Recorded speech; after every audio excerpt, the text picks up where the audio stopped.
प्रिय विद्यार्थियों, आज हम प्रैक्टिकल ट्रेनिंग में स्टैंडर्ड्स इन इंडस्ट्रीज़ के बारे में अध्ययन करेंगे कि स्टैंडर्ड्स क्या होते हैं और ये क्यों फॉलो किया जाता है। Standards in industries for practical training और industrial training. Now what is the स्टैंडर्डाइजेशंस?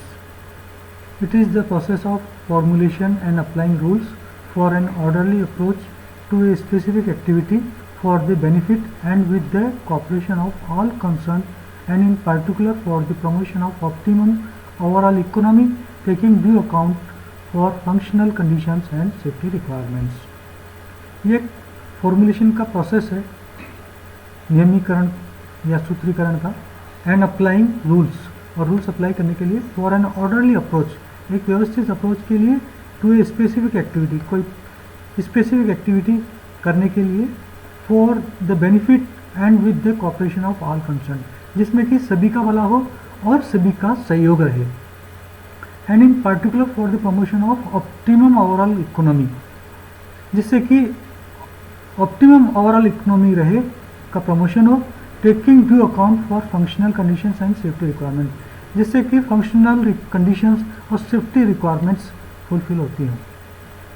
Examples for the need of standardisation. अब इसका एग्जाम्पल लेकर के इसे समझते हैं कि what is the need of, what is the need of standardisation, standardisation की आवश्यकता क्यों है।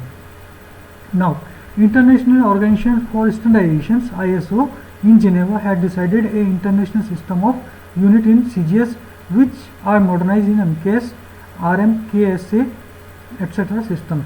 इंटरनेशनल ऑर्गेनाइजेशन जो है फॉर स्टैंडर्डाइजेशन के लिए जो इंटरनेशनल ऑर्गेनाइजेशन है ISO इन जिनेवा में has decided a international system of unit in CGS, वो एक CGS में उसने डिसाइड किया कि एक इंटरनेशनल सिस्टम जो CGS में रखा जाए, which was modernise in MKS and RMKS से, जिसे बाद में मॉडर्नाइज किया गया MKS सिस्टम में, MKS से, और इसी तरह से और सिस्टम्स में उसको मॉडर्नाइज किया गया। स्टैंडर्डाइजेशन यदि हम फॉलो नहीं करें तो इसका एग्जाम्पल यदि हम एक छोटे से एग्जाम्पल से लेते हैं कि स्टैंडर्डाइजेशन क्यों ज़रूरी है। जैसे एक एग्जाम्पल हम लेते हैं, smallest part of nut of import machine from other country which is using different system of units. Suppose एक कोई स्मॉलेस्ट पार्ट है मशीन का, नट, वो हमने एक मशीन पर इंपोर्ट किया, या वो नट को हम इंपोर्ट करते हैं, और उस नट में को जब हम काम में लेते हैं, या मशीन को जब हम काम में लेते हैं, और वो नट यदि उस मशीन का वो ब्रेक डाउन हो जाए या मिस हो जाता है, तो हमारे पास क्या अल्टरनेटिव हुए हैं। एक तो उस नट को हम इंपोर्ट करें उस मशीन को चलाने के लिए। यदि हम उस मशीन को चलाने के लिए उस नट को, जो एक छोटा सा पार्ट है, उसको यदि हम इंपोर्ट करते हैं तो उसमें एक तो काफ़ी टाइम लगेगा, क्योंकि वो दूसरे कंट्री से है, तो उसमें इंपोर्ट होने में काफ़ी टाइम लगेगा, तब तक वो मशीन ब्रेक डाउन रहेगी और उससे प्रोडक्टिविटी बंद हो जाएगी, और उससे काफ़ी लंबा टाइम लगेगा और उसमें खर्चा भी ज़्यादा आएगा। दूसरा एक अल्टरनेट ये है कि prepare same size and specification in our country, कि उस मशीन, उस साइज या स्पेसिफिकेशन का जो आइटम है, जैसे नट है, तो उस नट को हम यहीं पर तैयार करें और उसे फिर काम में लें। तो उसके लिए फिर क्या प्रॉब्लम आती है कि एक तो हमें ये मालूम करना पड़ेगा कि वो जो नट है वो किस मटेरियल का बना हुआ है, कौन सा मटेरियल उसमें यूज़ किया, उसका कंपोजिशन क्या था, उसको कैसे तैयार किया गया था। दूसरा सिस्टम ऑफ यूनिट्स, उसको बनाने के लिए उस कौन सा सिस्टम, यूनिट का कौन सा सिस्टम काम में लिया गया। फिर इसके बाद में उसमें थ्रेड के प्रोफाइल कौन से थे, इन सभी चीज़ की हमें स्टडी करनी पड़ेगी, और वो उसको स्टडी करने में हमें इतना टाइम लग जाएगा, इतना खर्च ला जाएगा कि वो काफ़ी महंगा साबित होगा। तो इस तरह से हम देखते हैं कि एक छोटे से नट को यदि हम बाहर से लाते हैं और वो सिस्टम उसका अलग है, हमारे यहाँ से सिस्टम से अलग है, तो उसको इंपोर्ट करने में या तैयार करने में काफ़ी मेहनत आएगी, खर्चा आएगा। तो इस चीज़ को अवॉइड करना है के लिए ये स्टैंडर्डाइजेशन हम फॉलो करते हैं।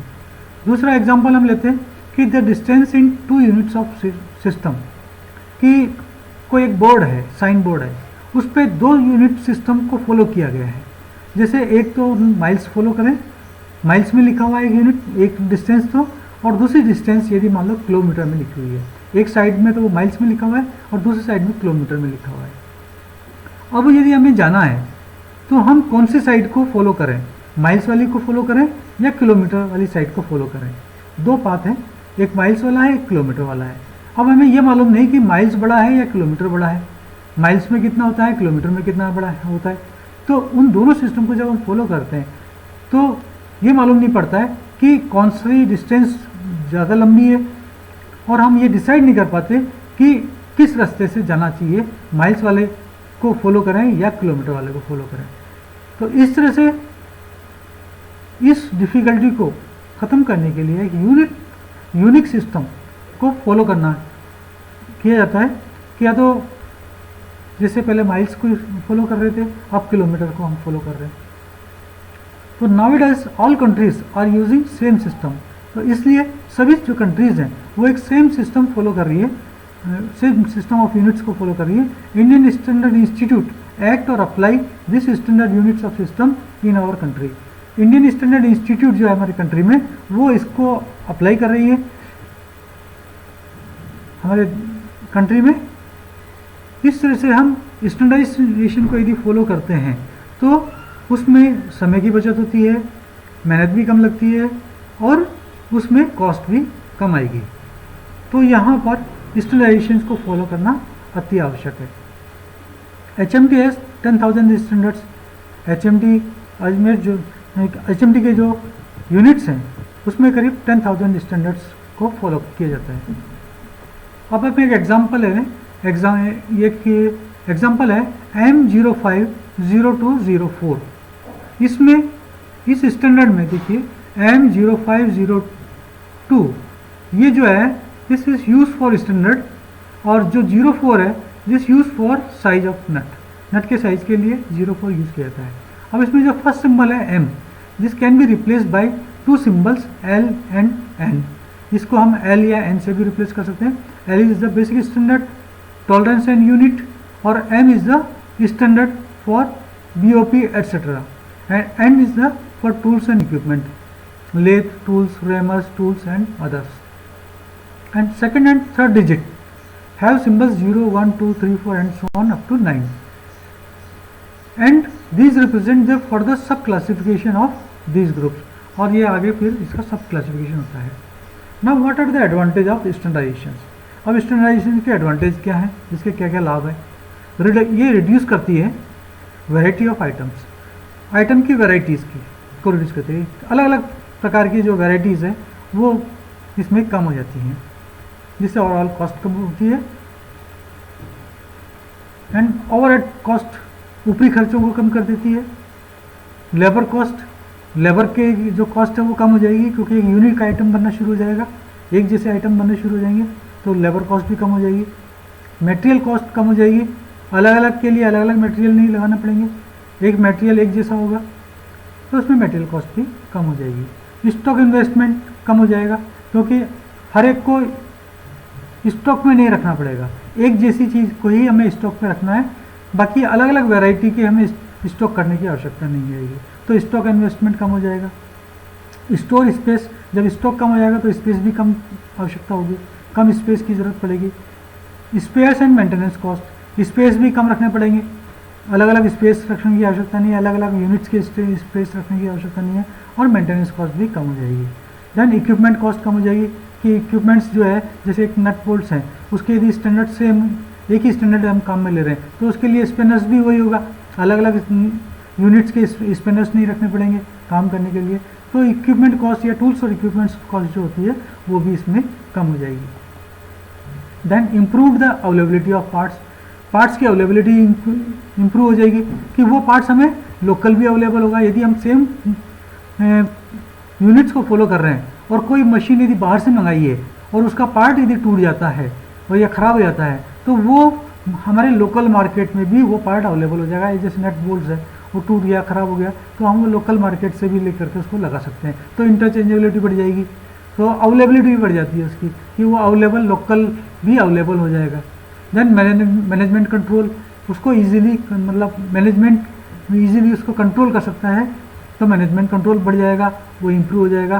क्वालिटी एंड रिलायबिलिटी, इस तरह क्वालिटी बढ़ेगी और रिलायबिलिटी, उसकी किसी चीज़ को मशीन को काम में उसकी जो रिलायबिलिटी है वो बढ़ जाएगी, कि यदि हम किसी चीज़ को लेते हैं काम में तो वो रिलायबल रहेगी, हमें ये विश्वास रहेगा कि ये लंबे समय तक काम कर सकती है और बिना कोई ब्रेकडाउन के हमें वो मशीन ज़्यादा प्रोटेक्शन देगी।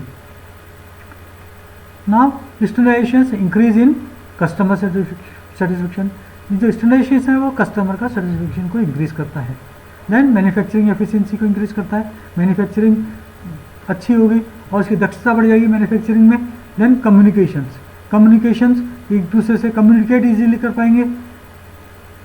देन कंप्लायंस एंड लेजिस्लेशन, और ये कंप्लायंस हो सकता है और लेजिस्लेशन, तो ये सभी चीज़ें इस तरह से इंक्रीज होंगी।